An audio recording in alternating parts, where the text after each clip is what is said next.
আজ আমাদের পুরী ভ্রমণের তৃতীয় দিন। আজ আমরা পুরীর লোকাল সাইট সিন ঘুরতে বেরোবো। তো চলুন আপনাদের সাথে সবটাই শেয়ার করব। ভালো লাগলে চ্যানেলটা সাবস্ক্রাইব করবেন।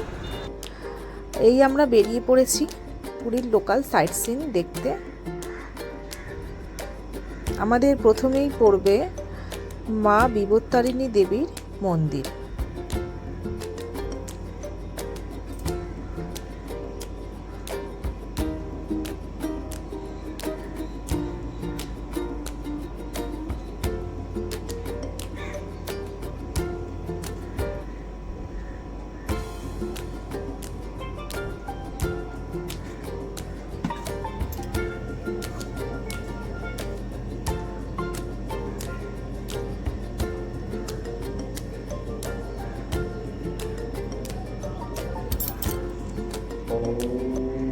আমরা চলে এলাম বিবর্তারিণী মন্দিরে।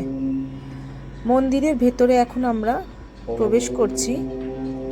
এটা যতদূর আমার মনে হলো এখানে একটা হোটেল নয়, এটা একটা বাড়ি।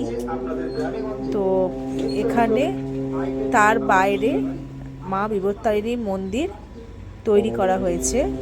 এখানে মা বিবর্তারিণীর মন্দির রয়েছে আর সাথে প্রভু জগন্নাথ দেব রয়েছেন। ভীষণই সুন্দর।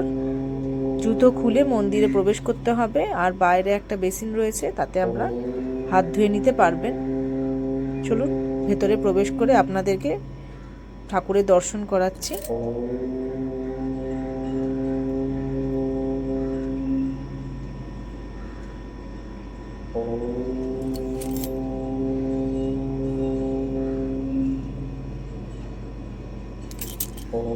এই হচ্ছেন মা বিবর্তারিণী আর এই হচ্ছেন প্রভু জগন্নাথ দেব। দেখুন দুজনে। আর এই মন্দিরে ঠাকুরের ছবি তোলা যাবে, কিন্তু নিজেদের এখানে ছবি তোলা একেবারেই যাবে না। এরপরে আমরা যাব ওমকারেশ্বর মন্দির। সেখানে আপনারা গিয়ে দেখতে পাবেন 108টা শিব মন্দির। দেখুন আমরা চলে এলাম ওমকারেশ্বর মন্দির। এখানে দেখুন 108টা শিব ঠাকুর রয়েছে। প্রতিটা শিব ঠাকুরের কাছে লেখা রয়েছে সেই শিব ঠাকুরের নাম। অনেকে এখানে আবার দেখছি জলও ঢালছিল আর হাতে ফুল টুল নিয়ে গেলে পরে ঠাকুরের কাছে দিচ্ছিল।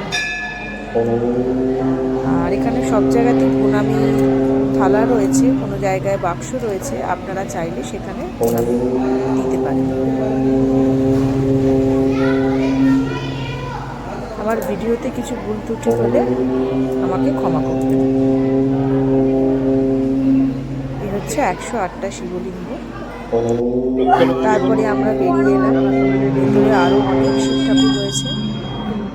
আর এখানে রয়েছে দেখুন, এখানে অনেক কচ্ছপ রয়েছে। কচ্ছপগুলো কিন্তু একেবারেই জ্যান্ত। এখানে কচ্ছপ রয়েছে, মাছ রয়েছে। সামনেই একটা ছোট সরোবর মতো করে দিয়েছে। এই যে কচ্ছপ রয়েছে এখানে, কচ্ছপগুলো জ্যান্ত। তারপরে আমরা ভিতরে গোয়ালে গিয়েছিলাম এবং সেখানে আমরা গরুদেরকে ঘাস খাইয়েছিলাম এবং সবার হাতে ঘাস দিচ্ছিল। ঘাস খাওয়ানোর পরে আপনারা যখন বেরোবেন তখন কিন্তু আপনাদেরকে কিছু টাকা দিয়ে আসতে হবে। ওরা বলে দিচ্ছে 10 টাকা করে, সেই 10 টাকা করে দিতে হবে। আমি এবং আমার হাজবেন্ড দুজনেই আমরা গরুকে খাইয়েছিলাম। বাইরে দেখতে পাবেন এক বড় একটা শিব ঠাকুর। সেখানে আমি আমার হাজবেন্ড দুজনেই নমস্কার করে মনের কথা জানিয়েছি। এরপরে আমরা চলে যাচ্ছি গুপ্ত বৃন্দাবনের দিকে। গুপ্ত বৃন্দাবনে প্রথমেই দেখবেন প্রভু জগন্নাথ দেব। তারপরে ভিতরে সবার আগে কিন্তু আপনাদের প্রবেশ মূল্য দিতে হবে পার হেড 10 টাকা করে। সেটা আপনারা পরে দেখতে পাবেন, ভিডিওতে রয়েছে।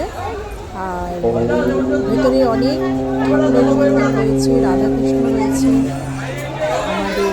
গোমাতা রয়েছে, গোমাতার মধ্যে কত প্রভু ঠাকুর রয়েছে সেটাও রয়েছে। আর ভেতরে অনেক ছোট ছোট আরো অনেক ঠাকুর রয়েছে। আর এছাড়াও রয়েছে বিরাট বড় একটা চৈতন্য দেবের মূর্তি। ভেতরটা খুব সুন্দর লাগছে, প্রচুর গাছপালা রয়েছে। আবার ভেতরে একটা টয় ট্রেনের রাইডও রয়েছে। আমরা সেটা চড়িনি, আপনারা সেটা চড়লে ভেতরটা পুরো একবার ঘুরে দেখাবো।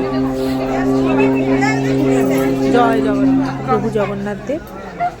আর এই দেখুন এখানে আপনাদের দেখে তারপরে ভেতরে এন্ট্রি প্রবেশ। টিকিট দেখছেন, একজন দাদা রয়েছেন বাইরে দাঁড়িয়ে, উনি টিকিট একজন একজন করে দেখে তারপরে দেখাচ্ছেন।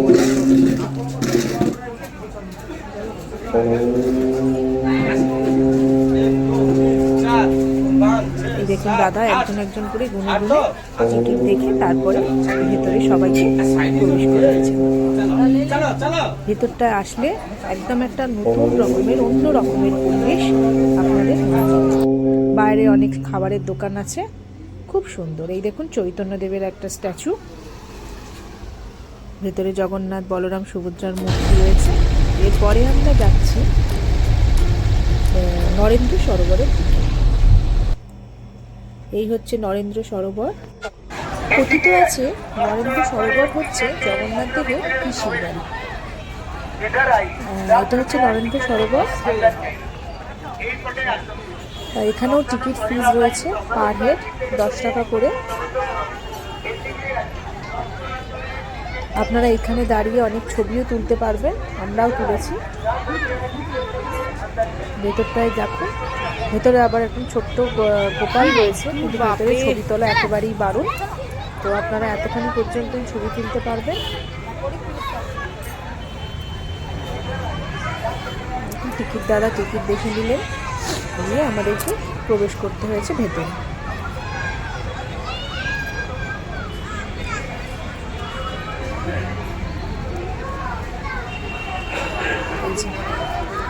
এটা কি মাসির বাড়ি না পিসির বাড়ি বলছিল এটা? হ্যাঁ দেখুন কি বাড়ি এটা?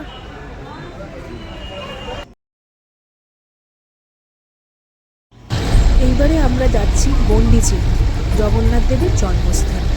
চলুন।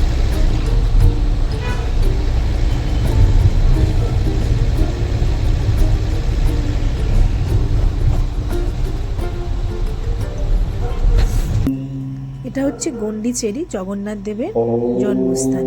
এখানে 12 মাসই মন্দির বন্ধ থাকে, শুধুমাত্র রথের সময় মন্দির খোলা থাকে। তো আমরা বাইরে দরজা থেকেই ঠাকুরকে নমস্কার করে ওখান থেকেই সবাই ফিরে আসছে, আমরাও ফিরে এসেছিলাম। আমাদের দর্শন ছিল। তো লোকাল সাইট সিন কমপ্লিট করে এখন আমরা হোটেলের দিকে আবার রওনা দিয়েছি। আপনাদের পুরো ভিডিওটা কেমন লাগলো জানাবেন, ভালো লাগলে সাবস্ক্রাইব করবেন। ধন্যবাদ।